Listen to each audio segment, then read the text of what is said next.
Okay, so for today's class, we will do what we will see some more commands of Linux, commands which is important for us to do the administration. So I've opened this terminal, sudo terminal, zoom in, and now we can go. Now today I will show you some pattern searching command. Pattern searching command, for example, grep. We know how to search a file. For searching a file in our system, we use the find command, or we can use the locate command also. Both command we will use to search a file in our system. Now when we have a file and we want to see, or we want to see some lines which is having a specific pattern in the file. Suppose we have a file and we want to see a specific pattern in the file. So for this, for example, we have this file here, anaconda-ks. Now when I open this file, so I'll see that these are the lines there, and it is written something there. Now this is what VI editor. VI editor is actually editor, and it do what? It edits the files. Now VI editor, we know that it has some commands. So when you press any key from your keyboard, it works like a command. So it will do edit, but I don't want to edit anything in this file. I just want to see some information. Now what, instead of watching the whole file or seeing the whole file, what we can do, we can see only the specific line by using the pattern searching tool. Pattern searching tool will do what? It will try to match the pattern, and it will try to show you only that line which contain that pattern. For example, the command is grep. This grep will do what? It will try to find a specific pattern which we mentioned, and then it will try to show you that line which is having that pattern. So let's say I want to see under the Anaconda file, I want to see SDA.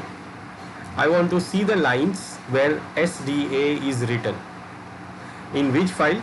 So I want to see under this file. So I want to search those lines in this file which contains this pattern, this character, this word we can say. And we are adding this pattern under the quote because maybe our pattern may have spaces. So if suppose you are having a pattern with the spaces, so you can do what? Quote it. Now what? I want to see those lines in this file which contains this pattern, this word SDA. Now when I press enter, it shows me only those lines which contain these patterns. Now one more thing it do here, in RHEL7 it shows that word which it searches in color. If you see the word which we searched, the pattern which we searched, it highlights the pattern also. So this is the word in red, and this is the line where this word is there. So it is showing the line which contains that word. In this line it is here, and in this line it is also here. In this line also it is here. In these lines it is here. So it shows all those words or all those things which is all those lines which contains that specific pattern. Now sometime what happened? Sometime we don't know. Remember, Linux is case sensitive. Now sometime we want to search some pattern, but we don't know that the pattern is in small or capital. For example, I want to search the line where it is written network in this file. Now I don't know whether it is a small or capital. I don't know. I'm just giving network here. Now when you give like this, it will show you only the word which is exactly matching. Because Linux is case sensitive, so it shows those lines which is having this word or this pattern exactly. Now if suppose I don't know whether it is capital or small, I want to see everything. So I can ignore the case sensitiveness of this Linux. And for that, what I will do, I will use -i.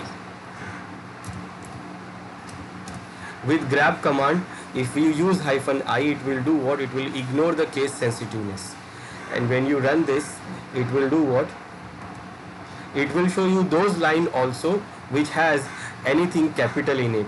Like this is network. Now in network, maybe n is capital, maybe the whole network word is in capital, whatever. It will show you that line also which contains these words, whether it is small or capital. Now remember, when I run like this, so it shows these lines, this one line, two line, three line, it shows these three lines.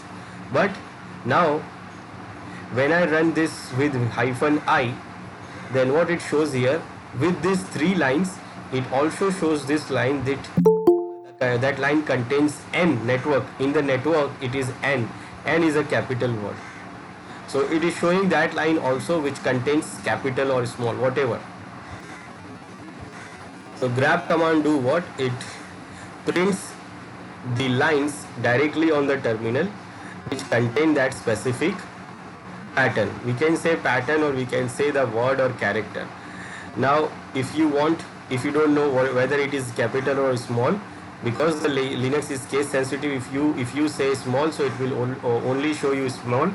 If you say capital, then it will show you only capital.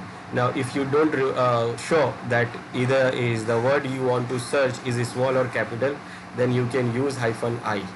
It will do ignore the case sensitiveness, and then what it will do, it will show you all the lines which contains that specific word, whether it is in capital or small.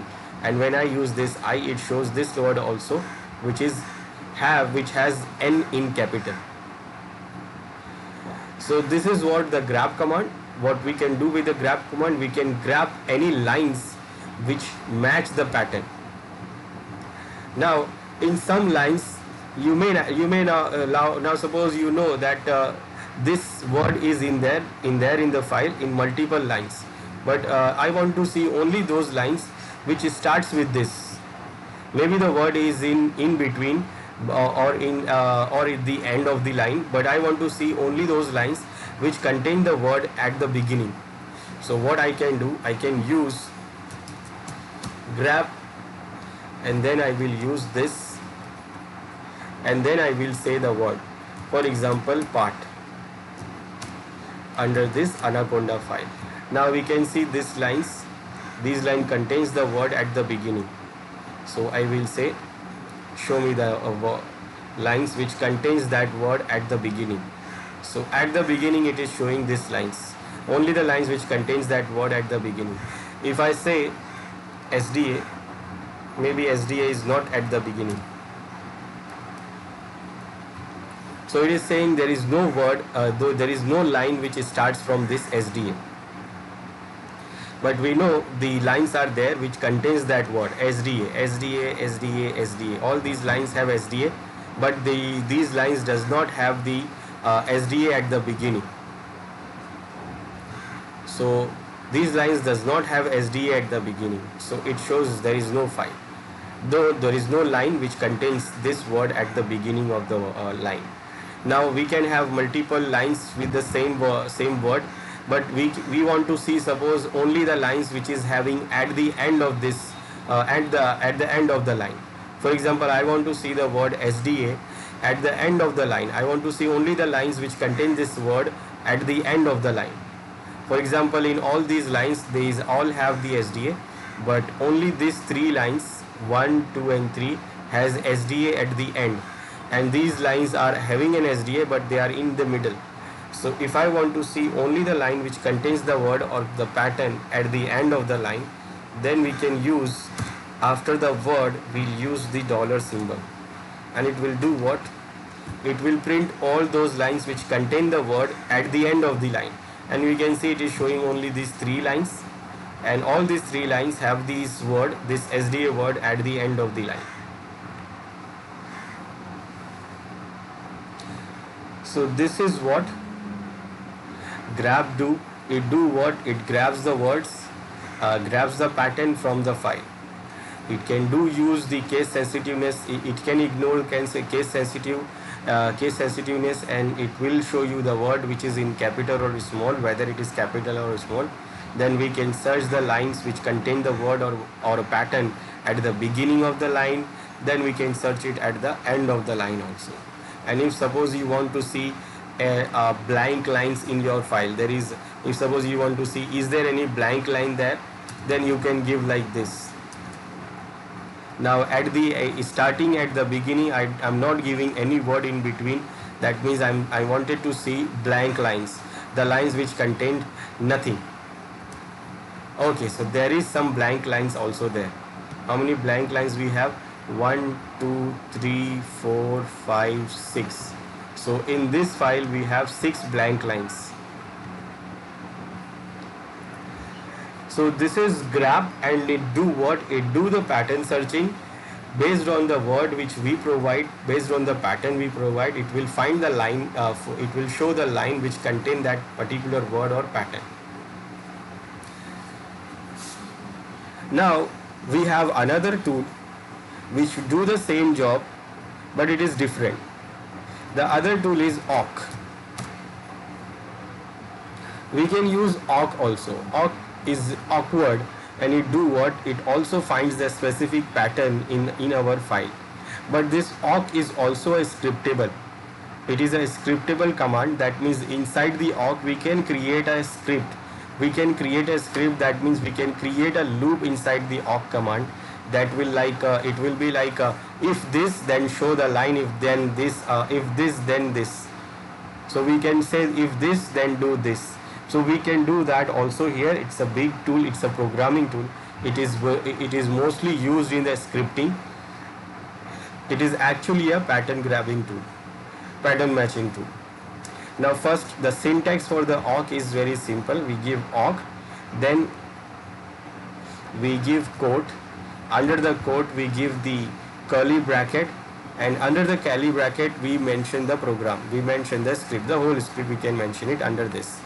Now for example, I just want to print the line, so I can give a print command, then curly bracket close, then quote is closed, and then you can mention the file name which you want to print. Now I am not giving anything, I am only giving print here. That means it will do what? It will print the whole file. It will do print the whole file under this terminal. It will be like a cat command. So it shows like a cat command. It prints the whole file under the terminal directly when we use this print. But I said that this is also a pattern searching tool. So if suppose you want to search a pattern in this file, then you will do it from here, slash and the word or the pattern you want to search, and then you want to print it. So you will do what? You will say the word or pattern here, and then you will say you want to print that. So it will print the lines which contain that specific pattern. Now it is showing the lines which contain that specific pattern. Show you in the colors, grep will show you in colors, and grep will show you in color only in this RHEL 7. In previous versions it will also not show you in colors. Now why it shows you in colors, I will tell you. We will see that also. But right now, awk. So awk will do what? It will find a pattern. Just like grep, we can use this as a pattern searching tool. But it is actually having a program. We can create a loop here also under this curly bracket. We can create like this, if and this, if this then this, and all that. Now awk also do something else. It do what? It uses, it prints the files, it prints the output, and it takes the file as a column wise. Now column wise, that means in the file, in the file suppose we have rows and columns. So it will take the file as a rows and columns. Now the lines will become rows. Every line is a single row. Now for columns, awk will do what?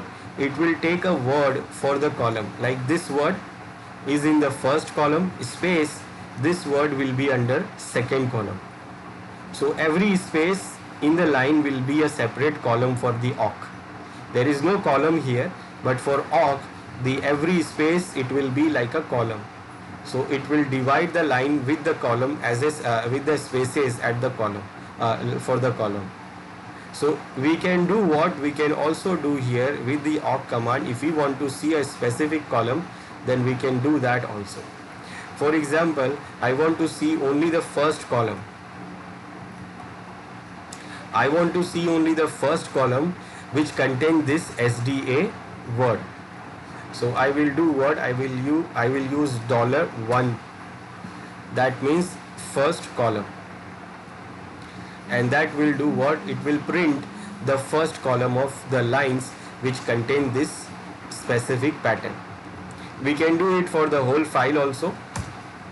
And now we can see it is printing only the first line, first column. Now first column, that means it is taking the first word as a column. First column. We want to see the second column, then we will give $2. For third column, $3. Then for fourth column, like this. We can manipulate also, we can change this also. Like for example, these are the words, these are the lines. Now we can change the way also, like I want to see first column number 4, then comma, then I want to see column number 1, comma, then I want to see column number 3, comma, then I want to see number 2. So we can do what? We can change the order also. And now it is showing like this. Column 4 first, then column 1, then column 3, then column 2. So we can do this. Now this awk is useful to search a specific word in the line, in the file also. So it is actually good for the programming, for the scripting. So for suppose from the file you want to get a specific word, then you can use this. Just you have to know the column. Like for example, this is the file, this is the output of SDA. We search the SDA. Now if suppose I want to see this SDA is actually the file partition. It is actually the hard disk name, and in the hard disk we have it is having information about the partitions. So if I want to see only the name of the disk, or suppose I want to see swap, I want to see swap and the size of the swap which is created. So what I can do? I can do search it like this. I will say I want to see the line which contains swap, and then I want to see, I don't want to see everything, I want to see only the size. So I will check the column. Column 1 is part, column 2 is swap, column 3 is this, column 4 is SDA, and column 5 is the size. So I say I want to see only the 5. Now it is showing what? Only the size. It says this is the size of the swap. So I am getting this, I am extracting the value from the file, from the whole file. I am extracting a single value from the file based on the criteria. So we can do this, we can use this awk, and it is very useful when you are using it for the script. It is very useful. Then this is also a pattern searching tool. Then we have sed. Another pattern searching tool we have sed. Now sed is actually string editor. Now it can do what? It can actually edit also. Now very simple use of the sed is -n. You will give the option for printing, and then you want to print. Now this will take as a line, the file take it as a this will take a file as a line. So suppose you want to print the first line, you will say print 1. So it will print the first line. You want to print the second line, so you will say 2p. It will print the second line. You want to print line number 10, then it will print the line number 10. Or suppose you want to print some lines from to 2, like I want to print the line from number 220 to 30. So it will print the line number 20 to 30. So it is printing the line number 20 and then till 30. So this is what it is. It takes the lines, it takes the file as a line. Now if you want to use it as a pattern searching tool, so you can use it by n command, and then we will mention the word here, slash sda slash, and I want to print this, p for print. So I want to print those lines which contain this specific word. Now it is printing that lines which contain that SDA word. So this is what it is, also working like a pattern searching tool. But sed is different than grep and awk. It actually editor. It can do what? It can do edit also. Now for example, I want to delete those lines which contain this SDA. So I want to delete those lines. So what I can do, I can use this sed command. Now this time I will use E because I want to edit something.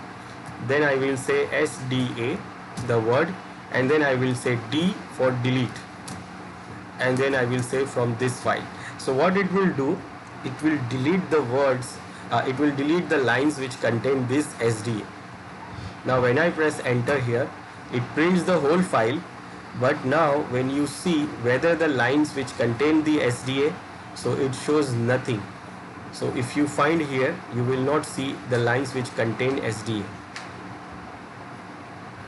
There is no line which contain SDA. So it is not there, because what it did here, it actually deletes it. So with this command, it do what? It deletes the word, it deletes the line which contains this specific word or pattern. Now it actually not deleting the word from this file. It is only deleting the word or deleting the lines from the output. That means the output which is giving the output which is giving on this terminal, it is removing the line from there. It is not removing it from the file. It is removing it from here, only from this file, from the output.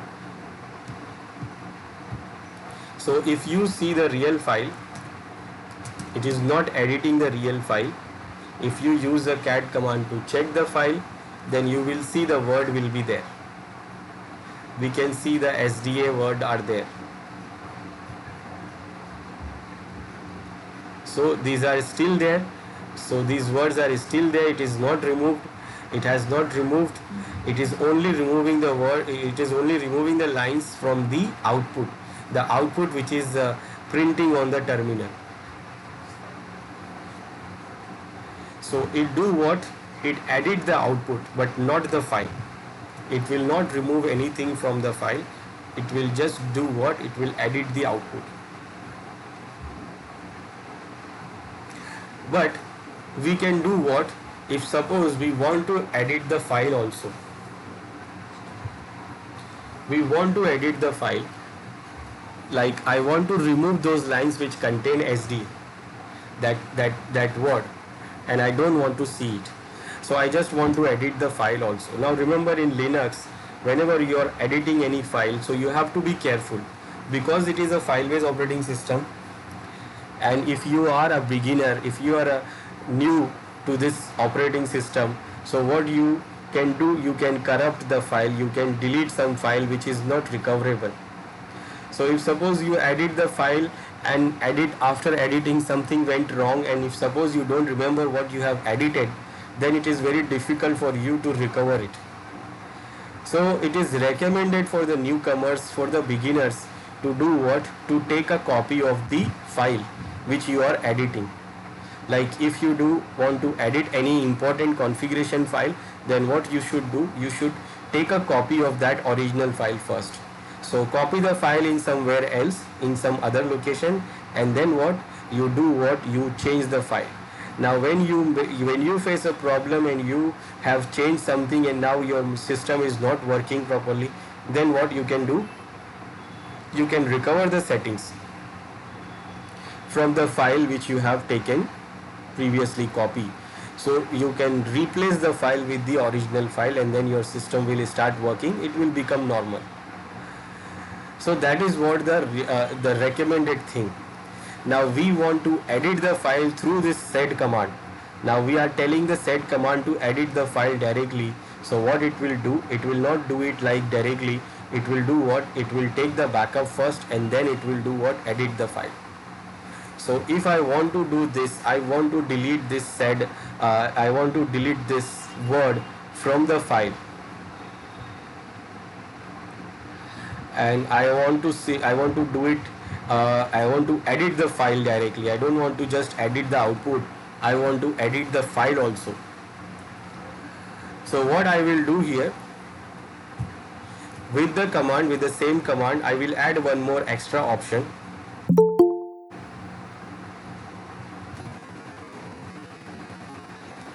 That is -i dot back. Now I am adding one extra option here and I am saying the -i. Now -i is the option and dot back. Now you can use any three characters here. You can use any three character which is suitable for you. I'm just using it as a back like for backup, but you can use any character, any three characters. So what it will do here, it will do first take the backup of this original file, and what it will do, it will add the extension. It will add this extension what we mentioned here, .back. So it will add the .back at the end of this file name, and then it will copy the original file, and then what it will do, it will edit the file. It will edit and it will remove whatever we are saying here. So when I run this command, we see no output is coming.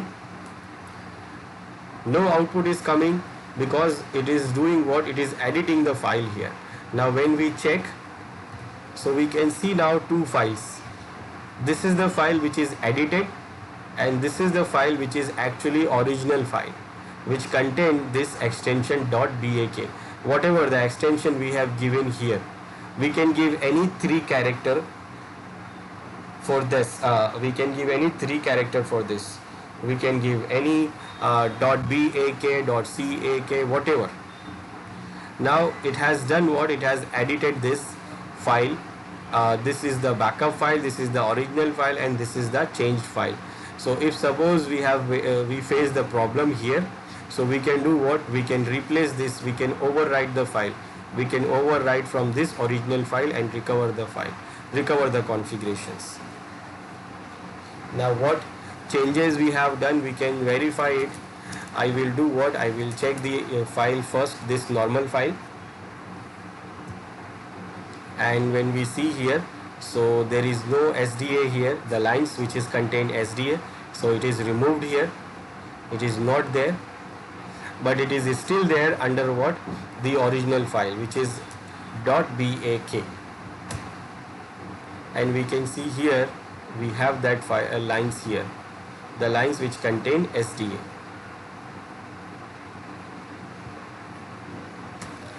So this command will do what? It will edit the file itself, but before taking the backup, after taking the backup. Now if something went wrong, if this, suppose this is the configuration file, and if something goes wrong and if the configuration is not working, so we are having the backup, and we can do what? We can overwrite it on this, and then what? We can recover the configuration. Now overwrite, that means what I will do? I will use move command, and I will do what? I will use this original file to overwrite this changed file. When I run this command, it will say, do you want to change it, overwrite it? I will say yes. And now what? We will get only a single file with all the configurations. All the configuration, like whatever it was there, it will be there. So the line which contains the SDA is now there, and because we have the backup, we are able to recover it. Now one more thing this sed command can do, it can do find and replace also. So if suppose you want to do find and replace, then also you can do that. Now for example, I want to do what? Find and replace. So I want to do search SDA, and I want to replace it with hard disk. and that I want to do it globally. So wherever you see SDA, it will be replaced by the hard disk. Which file? So this file. Now when you see wherever the SDA was written, here we can see in these 3 lines. Now instead of SDA, it is there. It is what? Hard disk. It is written hard disk. Hard disk, and hard disk here also. So it actually did what? It replaces. It searches and replaces the word, the pattern from the file. Now again, it is not did it on the file directly. It is only doing what? The changes in the output. It is not writing the file. It is not editing the file. It is only doing the change in the output of the file output. It is not changing the original file. So again, if you want to change the original file, then what we can do? Again, we can use the same -i option, dot. We can use any 3 characters, like say I will say X, Y, Z. So now what it is doing here? No output coming out. It is creating a backup file with that extension, and then it edited this file. Now when you see both the files, so under the changed file you will see hard disk there, and under the original file, backup file, you will see SDA. So these are the pattern searching tool, and this do what? It changes the pattern. It matches the pattern and show you the lines which contain that pattern. Now we have these 2 files.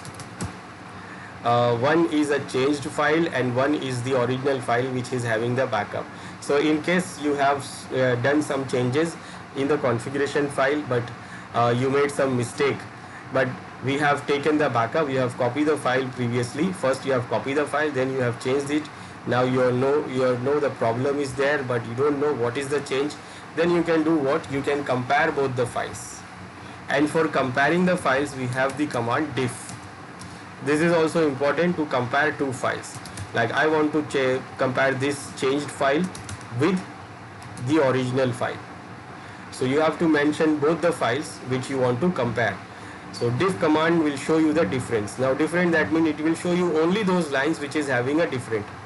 If there is no different, then it will show nothing. But if it is the different, then it will show you the lines which is different. So when you press enter, now it is showing those lines which is having a different. Now first it will show this file, and then it will show this file. Remember the name which we gave first, it will show the first line will be this and the second line from this file. So first it is saying that line number 12 is different from both the files. So in the first file, that means in this file we have this line, and in the second file you will have this line. And now we can compare what is a change. So we see this is same till here, both the lines. So what is the change? In one file we have hard disk, and in other file we have SDA. The one which has hard disk, it is the changed file, and the one which is SDA is the original file. Now after line number 12, then the line number 32 is different. 32, line number 32, we have this. In first file we have this line, and in the second file we have this line. Then after line number 32, we are having the changes in line number 34. Again in the first file we have this line, and in the second file we have this line. We can compare the changes. Then after the 34 line, we are having a changes in line number 36 to 39. 36 to 39. So in the first file we have these lines, and in the second file we have these lines. So it shows only the different. It shows only the different files, different lines. If both the file has the same lines, then it will not show you anything. Like for example, if I try diff with this initial setup, that means I am comparing the same file, and same file is that means this file is same as this file. I'm comparing the same file. We'll see nothing because there is no different, because I'm using the same name 2 times. So because there is no change in between, I'm comparing the same file with the same file. So this is happen when you have no changes, but when you have changes, you will see the file, you will see the change line. Now the output you see here, if it is not easy for you to understand, then we have another command which come with vim toolset. This is vim diff. Now this command will do what? It will open both the files which you want to see the difference. It will open both the files in vim and it will open side by side. Remember, it is also a command line tool. So this is the changed file and this is the original file.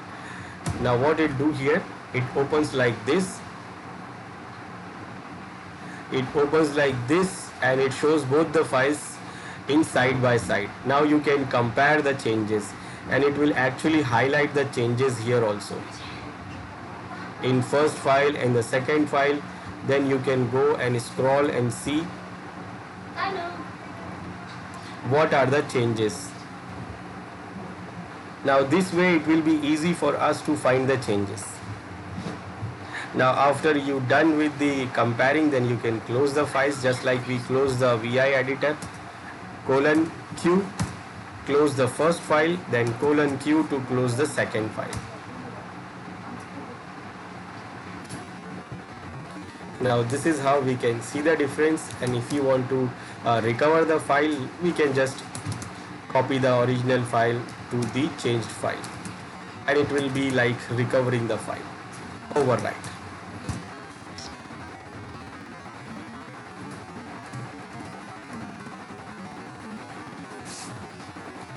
Now the next thing is, suppose now we have a file. Suppose we have a file which is a big file. For example, I have a file here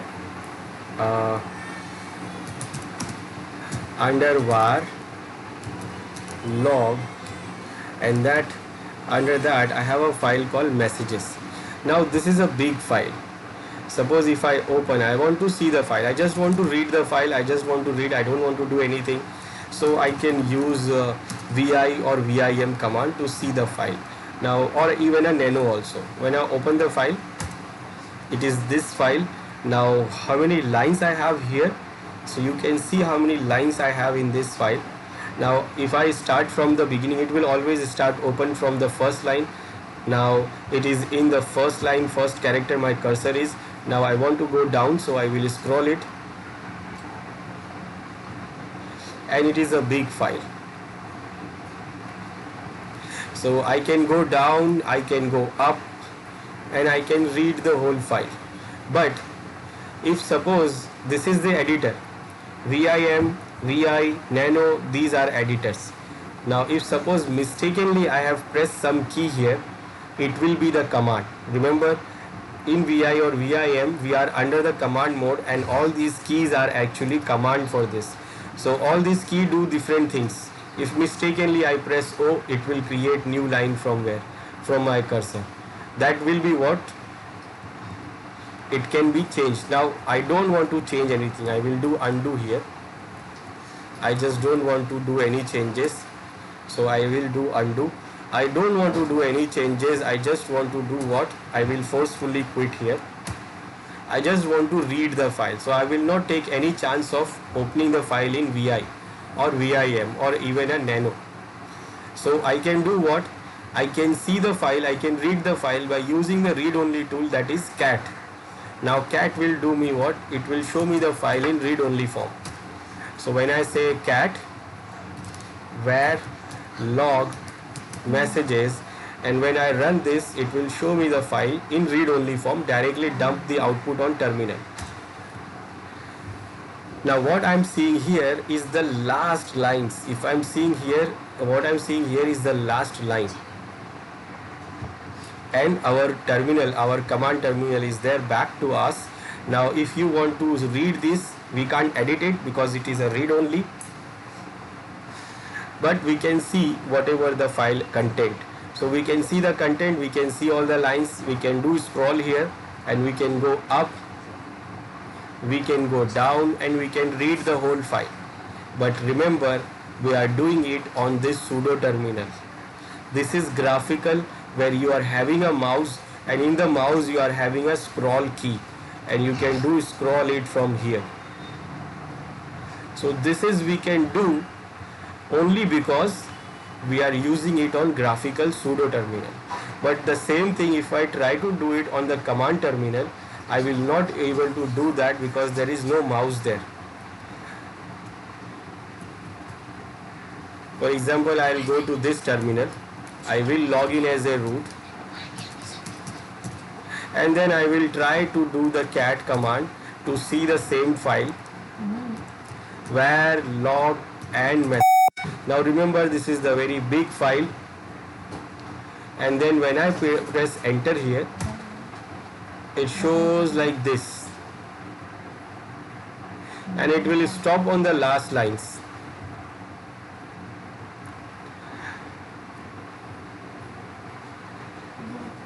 It is having a lot of lines there. Now what we are seeing here is the last, some of the last lines which can fit into our screen. What about the other lines? We can't see it. Why we can't see it? Because it is a command line. We can't use mouse here. There is no mouse.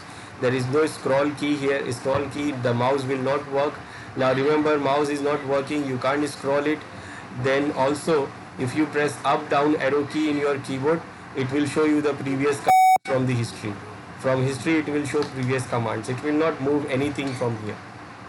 Now in this case, you can open it on vim or nano, but those are editors. Now what we can do here, we can use this more command. Now this more command will do what? It will open the file in the read only form, and also it will open from the first line, and you can scroll down to the last line. You can see one by one, line by line, all the content. So I will try to open the same file with this more command, and when I press enter, so we can see it is starting from the beginning, and also we are seeing here only it is actually 0%. Now I will go down. I can press the down arrow key from my keyboard. I can press enter here to go down one by one line. So it moves one line, one by one line. By you can press enter to move one line. Now we are seeing 1%. Now if you want to move the whole page, then you can use the space bar. And space bar will do what? It will move the whole page.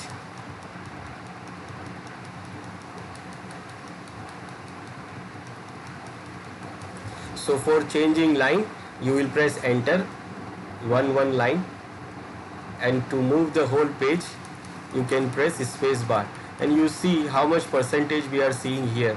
You can see at the bottom we are right now seeing till 23%. Then space bar. Now you cannot come out of this file until you finishes the whole file. So when it reaches the 100%, then it will automatically come out. So we will come out from the more command automatically when it reaches the 100%. So we'll go on to complete it.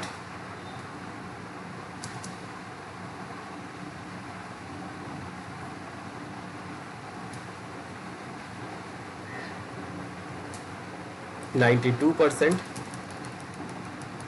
93, 94, 96, 98, and 99, and now 100. And now you can see we are out of the file.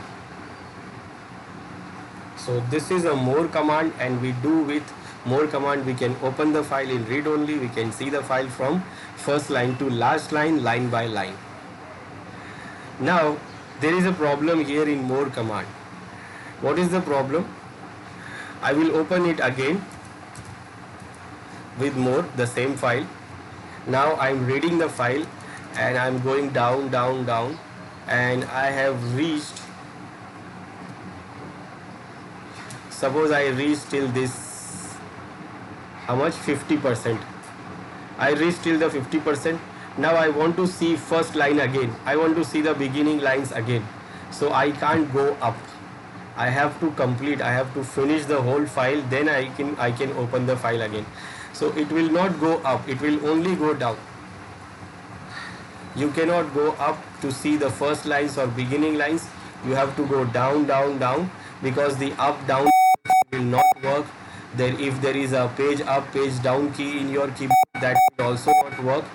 You have to go down, down, down and finishes the whole file, and then only you can open it from the beginning again.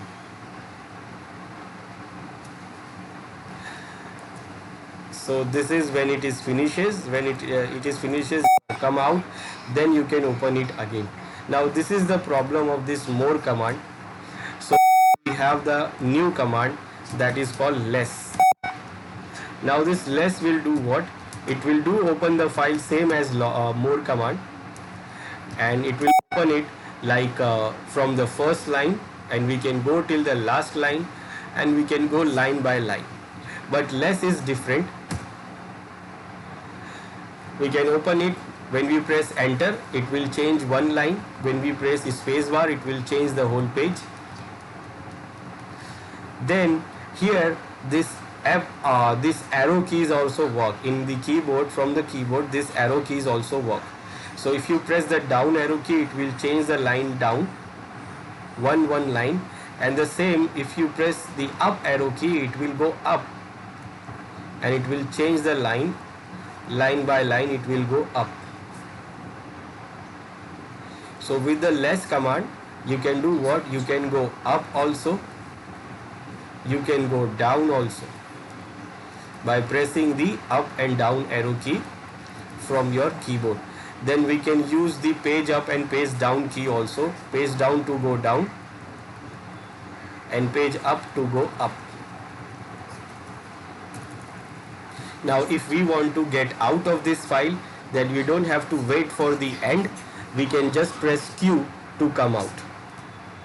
So anytime we can press Q to come out of this file. We don't have to wait for the end of the file. We can come out from any time. So this is the less command, and less command will do what? It will show it will show the file line by line, and it will do what? We can go down and up also, and whenever we like, we can come out from this less command. Less command can do more. If you want to know more about this, what we can do, you can press H while you are under the less command. You can press H to get help, and you can see these different commands you have to do these different things. So this less command can do more. It can do more things. By pressing these keys, you can do more things.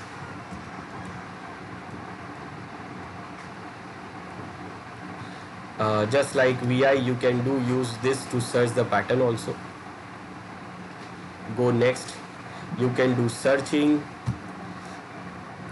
you can do moving, you can do searching, you can do jumping, changing, miscellaneous commands, options. So these are all you have with the H. And when you want to come out, you can press Q to come out from the help. And if you want to come out from the less command, then press Q to come out from the less command. So this is what the less command, and it do what? It shows the file from the beginning, from the first line to the last line, and we can see the files line by line, and also we can go up and down also, and whenever we like, we can come out of the file.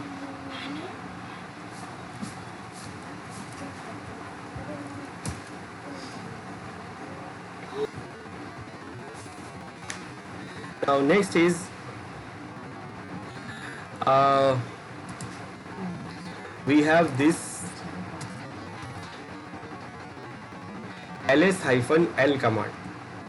So when we run this ls-l command, what we do, we list the content, we list the directory content, in long listing. Long listing, that means it will show you in detail.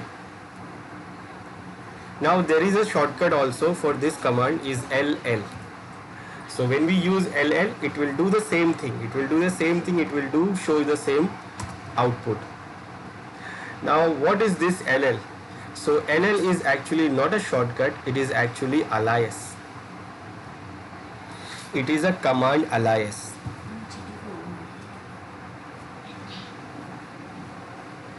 Now what we are using here is a bash shell. In Linux, the stable shell, by default shell for the users are bash. Bash means BASH. In previously, now what is shell? So first, the shell is actually an environment where the user works. That means the shell defines that what user can do in command line. So it is the environment for the user to work. Now previously under the Unix system, in a Unix system, the shell was used in the old ones. It was sh. Sh was the shell. Previously it was used, but in Linux system, the shell used is bash. Bash is actually born again shell. Born again shell do what? It is the advanced one of the sh, and it is a more stable version, and all the Linux system by default uses the bash shell. But there are some other shell also available, that is like in C language, written C language, we have CSH. In our Red Hat RHEL we have KSH. These are the other shells we have. But by default, all the command terminal, all the Linux terminals, all the users will get the bash shell. Default shell for the Linux is the bash, born again shell. Now with the bash shell, we have some advanced options available, and one of them is this alias, which is not available in the sh shell. So in the sh shell, when you are in the sh shell, you will not be able to see, you will not be able to have this thing. It is actually a alias, a default alias. Now what that means, you will not have it. That means you are not having it default. It is not available default, but you can create it. But by default in the bash shell, you have these aliases. Now what you are seeing is this LL. It is working here because we are under the bash shell. You can change the shell also. If suppose we want to change the shell, right now we are under the bash shell. I want to go to the sh shell, so I can run the command sh to go to sh shell. Now when you run the command sh, you will be under the sh shell. Now it looks like this, where there is no user account showing. It is not showing user account, it is not showing machine. You have to run whoami command to see which user you logged in. Now here if I try to run ll, I say that there is no command found because the shell does not contain these alias. But we can create the alias, but right now it is not there. I will go exit and exit back to my bash shell. There is a CSH also. We can use CSH. This is now CSH shell. Here it will work. So these aliases are there. This is the advanced shell also. But the most stable shell is the bash shell. So we are back onto bash. So all the users which we have in the Linux, they will get the bash shell. So this bash shell has this aliases by default created, and that is why this ll command is working. Now what is these aliases? This is command aliases. Command aliases. Now the meaning of aliases is alias is what? Another name for something. It is like a pet name. So if suppose your name is something else, but your friends call you something else, that means that is your pet name, that is your alias. So that is the alias. Now we want to see what are the aliases we have in this bash shell by default. So we can run the command alias. This command will show you all the aliases available by default in this bash shell. So what we have these aliases. Now these aliases, one of them is this ll.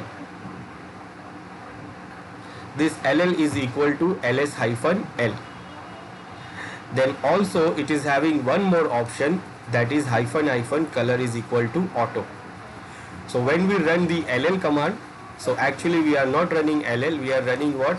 This LS hyphen L, and also with the hyphen hyphen color is equal to auto. Now one more, now the other aliases are also there. Now if you see this LS, it is actually an alias here. Now when we run normal ls command, it is not an ls command only, it is actually a alias of this command. It is alias of itself, ls command, with this option. It is color is equal to auto.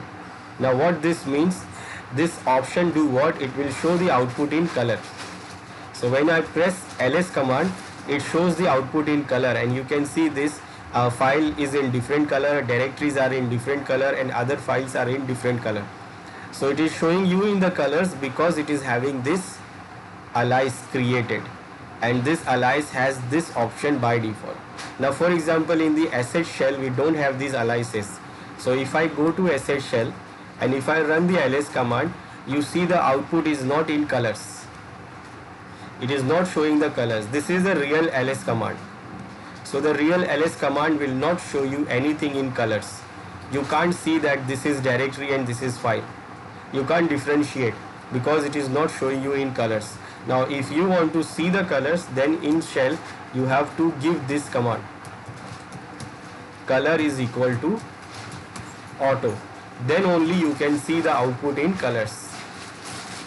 Now for ease of use in the bash shell, what we have this default alias created for this command.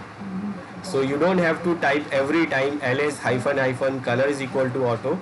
You just have to type ls and you get the output in colors because there is an alias already created here. Not only that, we have the other aliases also, like when we press L dot, so it is actually an alias, and that will do what? It will list the directories, and in the directory it will list all the files which start with dot. Remember this wildcard character? So at the beginning of the name it will show the D, it will be the dot, and dot means it's the hidden files, hidden directories, and after that any name can be. So it will show all the any name which contains the dot at the beginning. That means all the hidden files and directories, and also it will show you in colors. So if you want that, you will run L dot. So if I say L dot enter, now you can see all the hidden files and directories. Then we have other aliases also. We have the grab command. Remember when we run the grab command, it shows it highlighted the value in the colors, and that is why, because the grab command itself is a alias of grab hyphen hyphen color is equal to auto. So this option is already added here. This option is already added here, color is equal to auto, and that is why when we run the grab command, it shows the output in colors. And that is only available in RHEL 7. In previous version this alias is not there, so you will not see it in the highlighted colors. If you want, then you have to add this option. Not only grab, we have egrab and fgrab also. Fgrab is nothing but the grab option with option F, and egrab is a grab command with option E. So it do what? Egrab will do what? It will do multiple expressions, and fgrab is to search for the files. For example, I will show you this. Egrab is equal to this grab hyphen capital E. Now what it will do, actually it will show you multiple pattern, like I want to see the word SDA, and also I want to see the lines which contain network. That means I want to search two patterns at the same time. So it is searching those lines which contain SDA, and also it is searching those lines which contain network. So you can see the lines which is with SDA, and also you see the lines which contain the network word. and that is what the egraph. So it is also created the alias. So we can see the alias, and that alias is actually having the color option added. Then the other aliases we have is like this. When we run the copy command, so copy command is only not a copy command, it is actually copy hyphen I. When we run the move command, so it is not only the move command, it is move with hyphen I, and same as for RM, and it is also having hyphen I. Now what that means, this I for the remove, move and copy, it is actually interactive. It means interactive. This I option is for the interactive, and this option is already added and created the alias. Now what this option do here,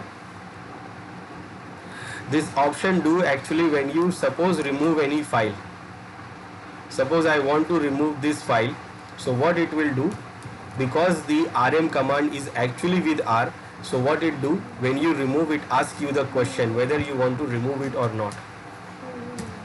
So when you say yes, it will remove. That is because of that I option. Now if you are under the SH shell, then this RM command does not have the alias of I. It is not added there. Now here if you remove any file, for example I want to remove this file 3. Now you see it is not asking any question, it is directly removing the file. Why? Because there is no I option added there in this shell. There is no alias for this RM command, and because of that it is not asking any question. Now in this shell, if you want to have interactive, then you have to give hyphen I option when you want to delete some file. Then it will ask you the question. So because of this I and these aliases are created, so whenever you delete any file, it will ask you that you want to delete or not. Are you sure?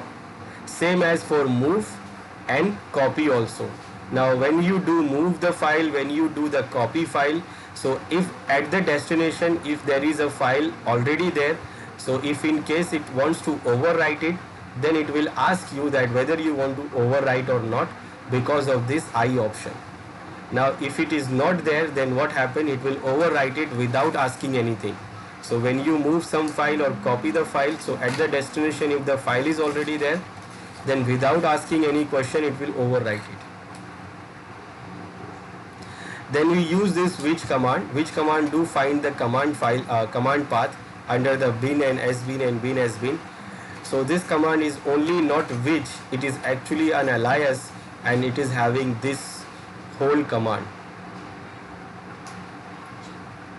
So this actually which is not only which, the which command is with all these options are added. It is an alias itself.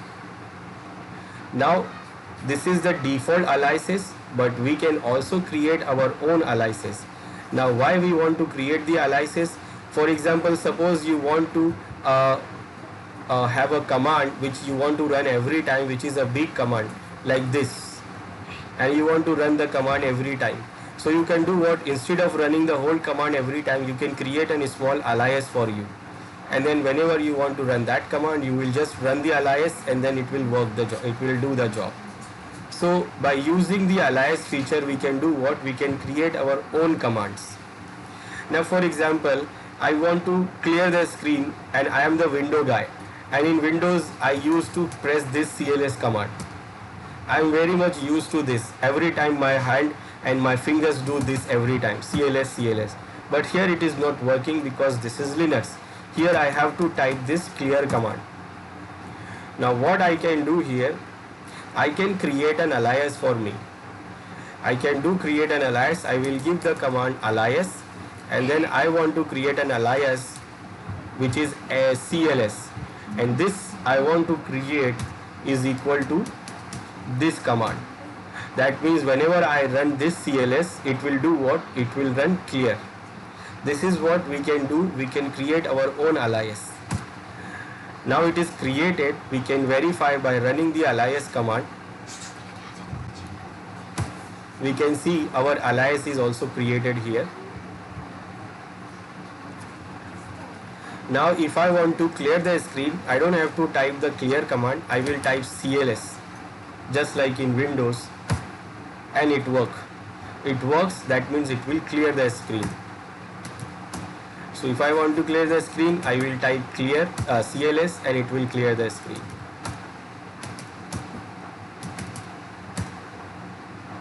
So just like this, we can create our own command based on our requirement by using the alias.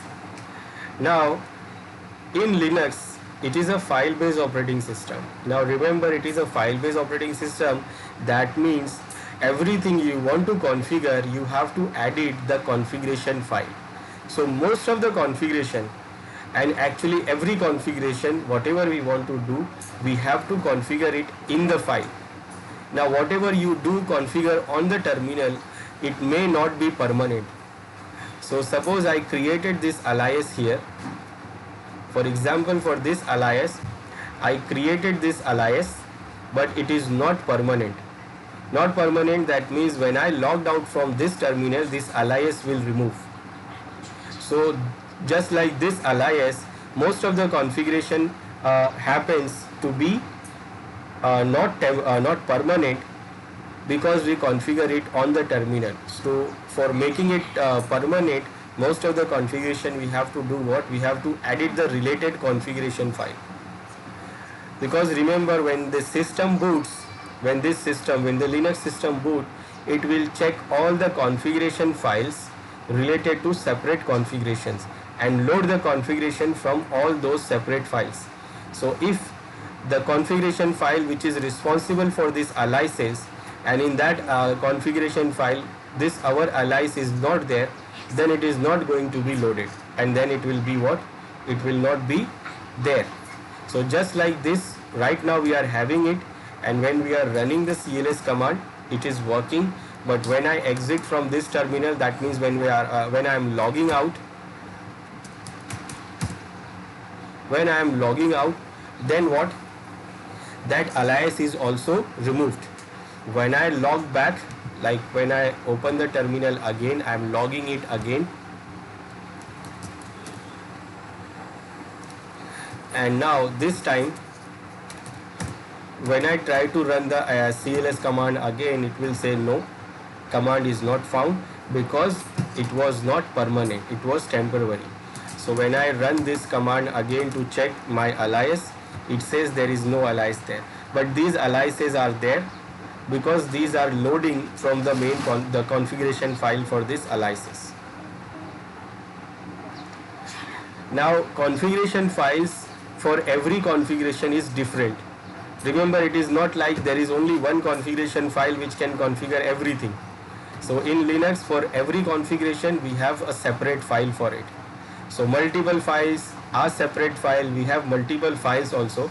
So configuration, every configuration has their own files. Now for the aliases, we can have an alias for different users, different aliases. These are the default permanent aliases for the root user, but normal user may have different aliases. So we can configure the alias for every user, we can configure different aliases. Now how it is configured for every user different aliases? Because it is configured and it is saved under user's home directory, and under user's home directory there is a hidden file called bash rc, .bashrc, and this file contains users aliases,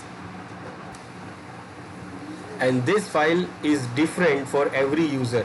So every user has their own home directory, and under that user's home directory they are having different bash rc file. So every user has their different aliases. So if the root user, if the administrator wants to give some alias to a user, user can also create for itself. So user can create for itself an alias. So it will do what? It will save the alias into their own file, and then it will get every time. They don't have to do every time create the alias. Once it is saved into it, then it can get it every time. Like for example, this is root user, I am logged in, and this is the root user's home directory, and this user has some default aliases.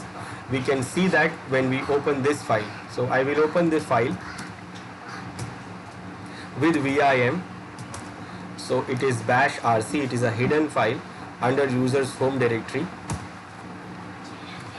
Now I can see there are some aliases there, and these aliases are for this root user, and it is permanent. So every time root user logs in, so the aliases are loaded from this file. So these are aliases like rm, cp and move command.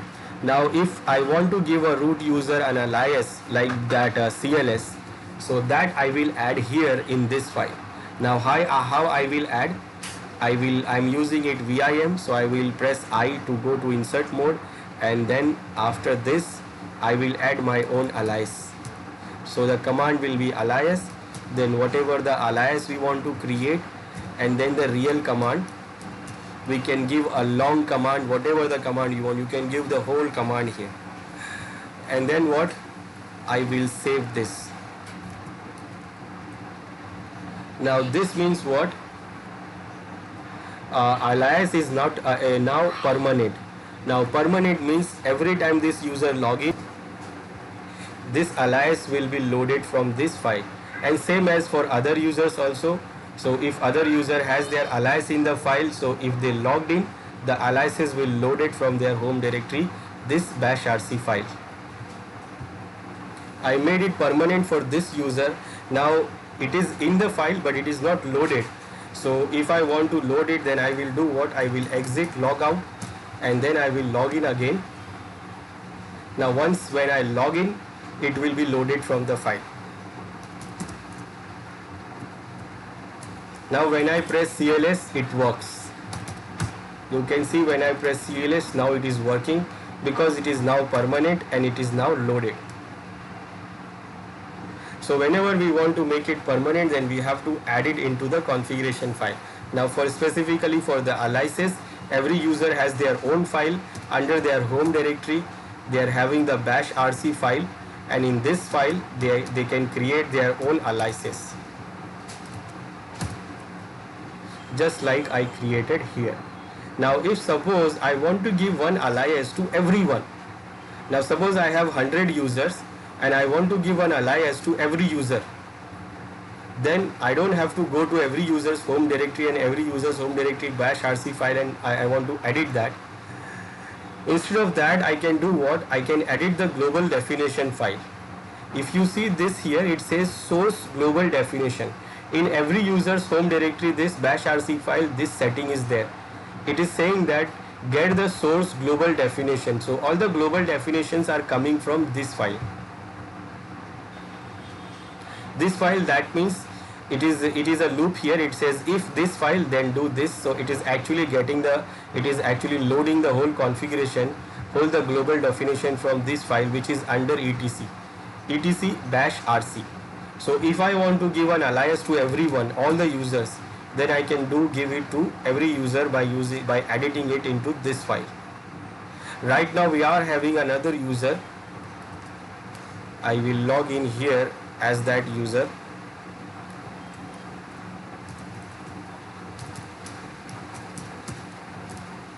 The tech user. Now if this user try to run the cls command, it won't work because the alias is not for this user. But I want to give the alias to everyone. So what I can do, I can add it into the global definition file, and that is here under etc. The file is bash rc. So I'm opening the file with vim, and when you open the file, you can see these are the whole global definition files, global definition for the terminal, for the bash, for the users. And you can see it is a loops, it is creating, it is a program, it is a shell loops, it is a shell programming. There is a loop created for every settings here, that how the terminal be and all that. Now if you want to add the alias here, then remember, don't get into the loops. So don't get into the loops. That means if you get into the loop, you will corrupt the loop and you will make configuration fail. You can see it is starting here. This loop is starting here. If loop, it is starting here. and then that loop is ending here. Then again the other loop is starting from here and it is ending here. So don't get into these loops. So if you want to add the alias here, so add it at the end of the file. So I will go to end of the file, and then here I will create the alias with the alias command. CLS is equal to clear. Now this alias, now it will be available for all the users. Now I am saving it. Now all the users we have, they will get this alias. So when the user logs in here, user tech, so its configuration, its shell file will be loaded, and with that it will load the alias also.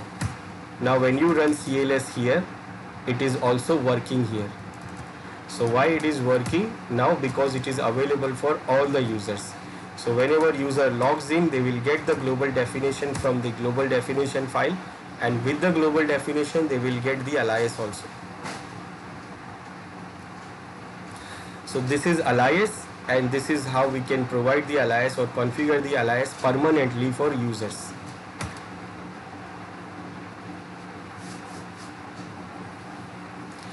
Now we will see the last thing here for the commands. Now last is what it is actually pipes and redirection. Pipes and redirection is very important, and it will do what? It will actually combine multiple commands. First, redirection. Redirection, that means we have two redirections. We have input redirection, we have output redirection, and we have input redirection. Now this symbol do what? It will do the output redirection, and this symbol will do what? Input redirection. Now input redirection we don't require nowadays. Input redirection sometime in rare cases we require. But what it do here, it actually redirects the input, redirects the content of the files to the commands. Like it will do what? Redirects the content of any file to any command. And it will do what? It will give the input to command from the file. Now for example, we remember the cat command. Now cat command is actually do the concatenate. The cat command's job is very simple. Whatever you give, it will dump it on terminal. That means whatever you give to the cat command, it will show you on the terminal directly. Now remember, if I don't give any option here, no file name, no redirection, nothing, I will just press enter directly with the cat command. Now what it is doing here is actually waiting for the input. It is waiting for the input, and when we give any input, like I will say this 1 2 3 4 5 6, and when I press enter, now you can see it is dumping the same line again on the terminal. So this is what the cat command do. So whenever you give input, you give something and press enter, it will do what? It will dump it on terminal. Now it is waiting for the input. Remember, it is waiting for the input to show in the terminal. So whenever you give any input and when you press enter, it will show you on the terminal. Now when I come out, nothing happens. Now instead of waiting, now suppose I will say don't wait for my input, take the input. I will give input redirection, and I will say take the input from this file. So what it will do, it will take the content of this file as an input for this command, because we are using this input redirection. And what it will do, it will dump the content of this file on the terminal. Now when I press enter, you can see whatever the content inside the file, you can see directly on the terminal. So this is what we are doing, input redirection. But basically we don't require this right now. Why? Because this cat command does not require to give input redirection symbol. We can directly give the file name, and it will do the same thing. It will do what? It will dump the output of this content of the file on the terminal. So mostly nowadays we don't have to give this input redirection. But if suppose there is a command or there is a script which needs to get the input from the file and it is not getting it automatically, then we can use this input redirection, and we can use the file name. Like we can give the command, then for the command we will say take the input from this file. So we can say that this is what input redirection. Mostly we don't require, but the output redirection is important. Output redirection is important and useful. What it will do here, output redirection will do, it will redirect the output of the command to any file. For example, when I give this uptime command, so this is the output. The output is the time, and the uptime, the system is running, and the users logged in and load average. This is the output. Now what I can do, I can redirect this output to a command. So to a file. So I will say this is up.txt, and I want to redirect the output to this file. Now nothing is come out because the output is gone into this file. Why we do this? We do this for the future use. Suppose we want to see it in future, we want to keep it into the file, because suppose what happens, sometimes we run the command shows the output, when you clear the screen, output goes. If you suppose want to show the output to someone, you can't show it, you have to run it again. So if you want to show the command to someone, you have to keep it for the record. Then you can do what? You can redirect the output to some file. Now when you check the file up.txt, you will see the output. It has taken on 1817, but right now it is 1818. Now if I run again, if I do again this redirection, then what it will do? It will override the output. Now this time when I check the file, now it shows the time. You can see the time, there is only one line it is showing, and if you see the time, it says 1818. Previously it was 1817, but now it is showing 1818 because it is now overwrite. So it do overwrites, but if suppose we don't want to do the overwrite, then what we can do? We can use two symbols of output redirection. And it will do what? It will show two. It will not overwrite. It will do what? It will add the line, add the output into the file. Now when you see this time, you will see two lines. It is not overwritten, it is created new lines. Now if you remember the cat command, this is how the cat command do what? Creates the file also. And that is why the cat command is not an editor. What cat command do? We use cat command, then we use a single redirection. It is not a redirection, it is actually a single redirection for the, it is actually a output redirection. And what we say, remember when we use the cat command, it is waiting for the input to dump it on the terminal. When we press Ctrl D, nothing happens. But what I will say here, whatever I will put here, whatever input I will give, redirect that input to some file. So it will do what? Now it is waiting for the input.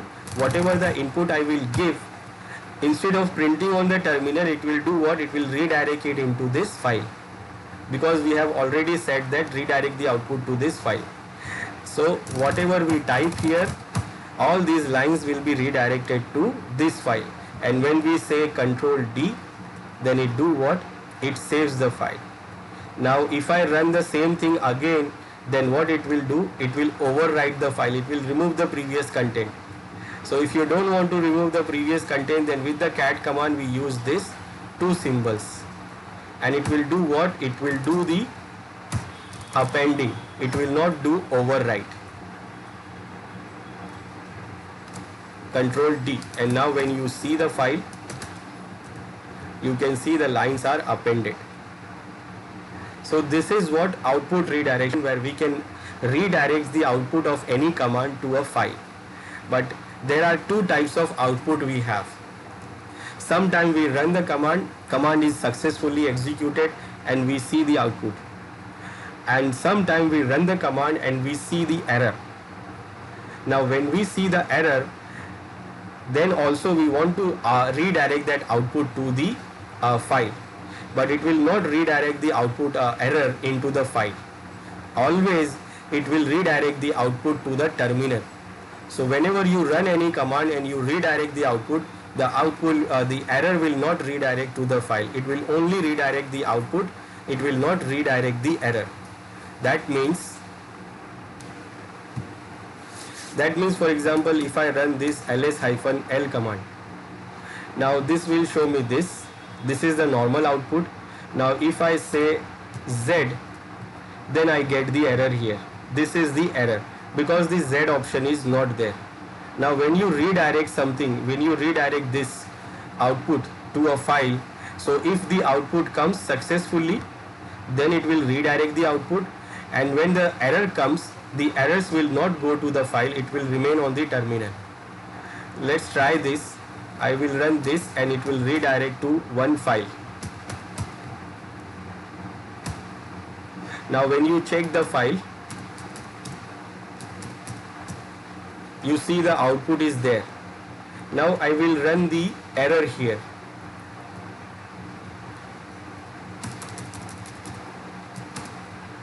And I will try to redirect it. And I will try to redirect into this. Now you see error is not redirected. It is on the terminal. It is shown in the terminal because it is error. Error, we have to see the error. When we run the command and when it was redirected successfully, it was not showing anything, but error is showing on the terminal. Now what is inside this file? So if you check what is inside this file, there is nothing in the file. So this output is not gone into the file. Now we can do what? We can do redirect the errors also. So there is an option, like when suppose we run some command, we get the output also and we get the error also. So I just don't want to get the output, I just don't want to save the output, I want to save the errors. I want to save the errors in the file. So if some error comes, then I want to save it in the file so that in future, after that I can show the administrator that these errors was there when I run this command. So it runs successfully, but there was some errors. So if I save it in the file, so I can show to the system administrator. Now there is a command I will show you which can show you the errors and output also. If I run the find command and I want to find the files related to some user, not name, I will say user. So I am searching the file for this specific user. That user, that means the files which is owned by this user.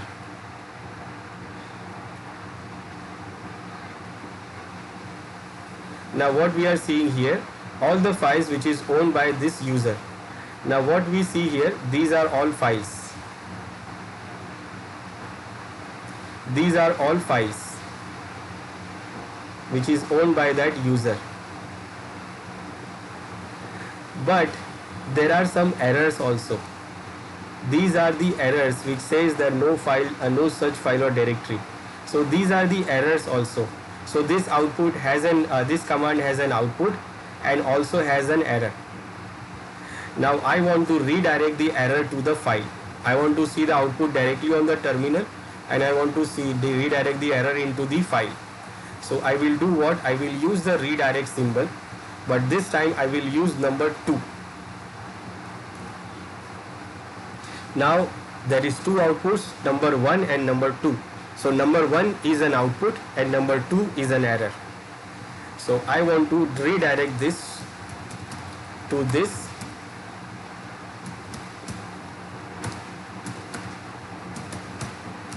file. So when I run this command, now you see it is not showing errors here. There was an errors here, but it was not showing error here. It is only showing the output. It is not showing errors. So where the error goes? So error actually goes into this file. So when you see this file,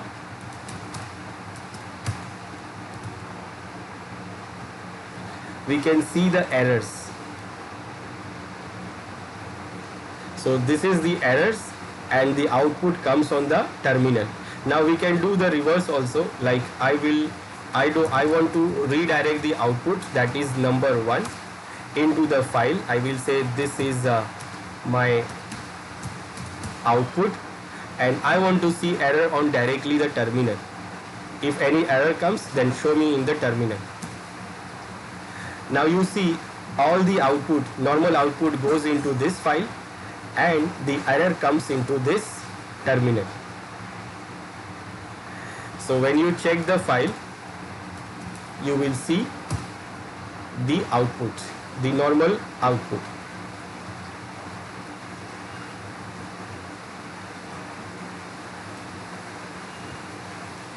So this is what the output redirection, where we have two types of redirection, two types of output. One is in error and second is in normal output. So we can redirect both by using output 1 redirection. 1 is for the normal output and 2 is for the error. So this is very useful if you want to save the errors. So when you run some command and you want to check errors and you want to save it to some file, then you can redirect it into the file. By default, it will not redirect error on a file. Remember, it is not redirecting. It will always show the error in the terminal.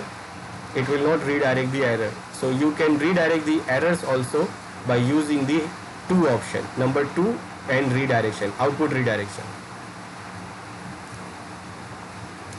Now this is redirection. Now the next thing is pipe. Now what is pipe? Pipe is actually in your keyboard the straight line. This is actually called pipe. Now what is the use of this pipe? The use of this pipe is to join 2 commands. Join 2 commands in Linux, and that is very useful. And we can use this pipe to create a chain of command. That means suppose we run some command and we want to use that output into another command. For example, I want to list etc directory. That directory contains the configuration files and there are lots of files there. So if I run this command, you will see the output is like this. But remember, you are not in the graphical terminal. If suppose you are running in the command terminal, so you will not have a mouse to do the scroll and see the all files here. You can't see all the files, you can see only the files which you see here on your screen. Now if you want to see the all files line by line, so remember the command is more. More command will do more or less. It will do what? It will show you the file one by one from the beginning to end, line by line. But this is not a file. Remember, this is not a file. It is an output from another command. It is an output from this command. So what we can do here? Now this more and less, how they work? Either we use more or less. What they do, they take the input from the file. So we give this command more or less, and then we mention the file to take the input. Now what I will do here, I will use the ls-l and use this etc. Now the output of this command is this. Now what I will do, I will use pipe. Now pipe will do what? It will redirect the output of this command to the next command. And next I will mention more. Now for more, I will not give any input file here. Why I am not giving any input file? Because it will take the input from this command. So the output of this command will become the input of this command. Now when I run this, now what happened? The ls-l command runs and the output goes to the more command, and now more command is showing the output in line wise from the beginning to end, and we can see now the whole files.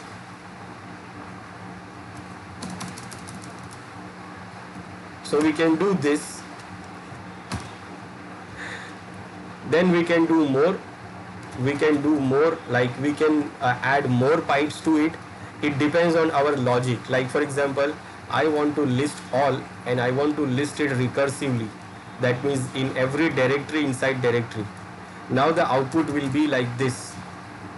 It is a big output. Now what? I will use pipe and I will do what? Grab. Now grab will do what? From the file content it will try to grab the pattern, but this time I am taking the not file, I am getting the input from this command, and then I want to see this. Now I will not mention the file name here for the grab command. The output will be output of this command will become the input for this grab command, and it will filter that output to show you this only the lines which contain this name. And here it is, you can see this. Now you can go increase the you can create a chain of commands here by using the pipe. Now for example, this is the output. Now I can go what? I can go on to create more, like I will add more pipe here. For example, I just want to see how many lines are there which contain this passwd. So I can go for wc command, which counts the words, lines and character, and for lines I will use L. Now that means it is showing 5. That means it is having the output is 5 lines. 1 2 3 4 5. Or suppose I want to see this is the output. Now I want to see the date and time of those files, or I want to see the date, or suppose I want to see only the month and date of that files, these files which name is passwd. Now I just have to remember the column of it. This is the first column, this is the second, third, fourth, fifth, so sixth and seventh column contain the date and month. So I will use awk, and for awk I will say I want to see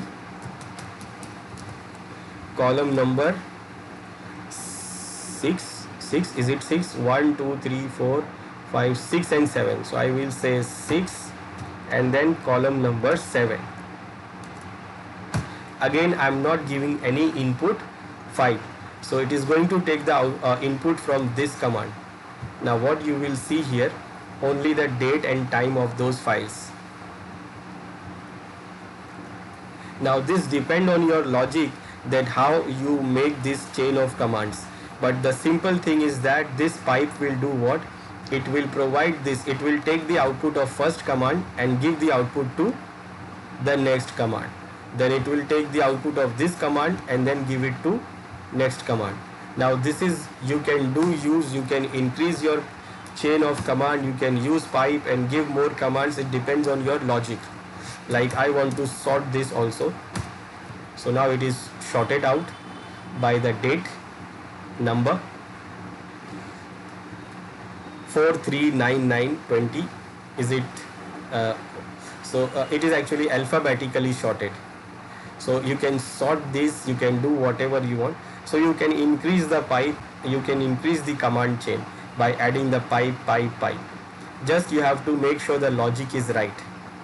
This is useful for doing the scripting, doing the programming, doing the shell programming.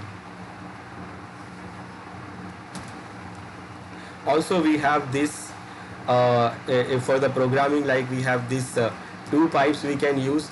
It is actually OR in the programming, and we can use AND also. This is AND. Now AND will do what? It will run 2 commands at the same time. Like suppose if you want to run some 2 commands at the same time, then you can use this AND command. AND. Like for example, I want to list and then list the content, that is this, and then I want to run this also, cat_up.txt. I want to run both the commands at the in the one go, so I will use this ls-l and I will say and cat_up.txt. So it do run both the commands. First it runs the ls command, then it runs the cat command. This is what AND. But remember, AND has a problem. AND means what? It is a programming AND. Now for AND, if the first command fails, then it will not run the second command also. For this AND, both option must be true. For example, if I give the wrong option for this ls, this is wrong, it is error. So if I use this like this, I say this command and cat up.txt. Second command is right, first command is error. It will not run any command because it is AND. Now in that case you can use OR.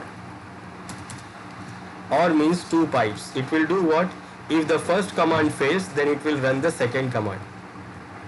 Now you see the first command is error, but it is running the second command. This is OR. OR means if this, then this. Now if suppose the first command gets successful, then it will not run the second command. So in this, first command is also right. So if the first command is successful, then it will not run the second command. Now you see it is only running the ls command and it is not running this cat command. So we can use this also to run combine two commands, and we can add condition also. This is useful for creating the script or programming script. So these are some commands we have which is useful for us to do the administration for the Linux system RHEL server, and we should remember these commands.